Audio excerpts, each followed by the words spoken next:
On Point with Craig's Investment Partners. The information provided here is general in nature. It's not financial advice and it doesn't take into account your situation, objectives, goals, or risk tolerance.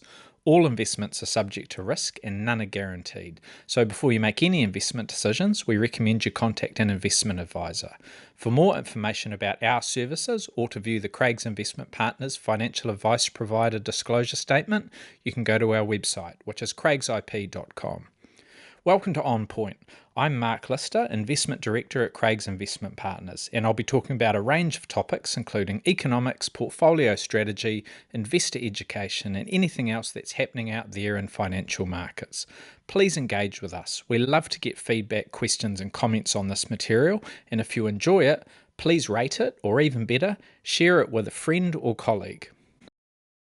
A lot of people out there are frustrated with US President Donald Trump right now, but there's one who has a more genuine case than most, and that's Federal Reserve Chair Jerome Powell. Until recently, it looked like Powell and the Fed might have done the impossible, or at least the very rare, and orchestrated a soft landing for the US economy.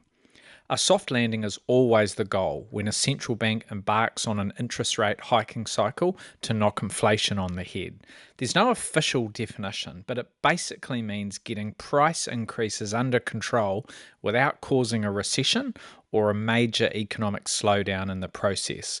It's a difficult needle to thread, and central banks have a poor track record of success. There were the hiking cycles of 1984 and 1995, as well as the one leading up to 2020, just before COVID-19 hit. That last one is debatable, but if we give the Fed the benefit of the doubt, that's 3 times that a soft landing has been achieved in 50 years. In contrast, I can think of 6 examples where the Fed hiked interest rates in the hope of taming inflation, but recessions followed soon after. History and the odds were very much against it, but the Fed looked to have got there this time around. In response to the highest inflation since Ronald Reagan was president back in 1981, the central bank cranked interest rates up to the highest level we've seen since 2001. There was no recession, and last month the US headline CPI inflation rate fell to 2.4%, which is well down from 9.1% just 3 years ago. You'd have to be happy with that if you were Powell. Monetary policy had successfully curtailed the biggest inflation spike in more than 4 decades while keeping the economy in decent shape. Unemployment had increased slightly, but only to 4.2%, which is still well below the average since 1980 of 6%. Corporate earnings growth remained strong, and the independent NBER hadn't declared a recession at any point. With inflation under control, interest rates were headed lower, and although the Fed was moving slowly, that was only because economic activity was still very solid.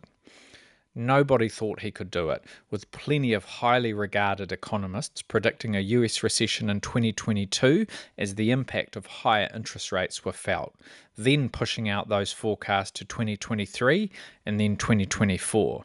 The recession never arrived, and the US economy took it all in stride.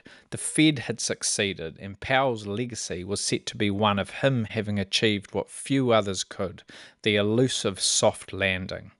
For investors, the path looked clear, and this was set to make for a much more attractive backdrop. Then came Trump and his tariffs, putting all of that at risk. And tariffs will dent economic activity, and they will also put upward pressure on inflation. We don't yet know how things will play out or where the import levies will end up in the course of time. However, the negative effect on confidence could be substantial if businesses, consumers, and investors delay decisions or actions while the backdrop is so uncertain. If that leads to a sustained hiatus in activity, a recession could become self-fulfilling. That would certainly disappoint a lot of people, although Jerome Powell might just have the right to feel more aggrieved than most. Thanks for listening, team. We'll talk again soon. For more insights, visit craigsip.com.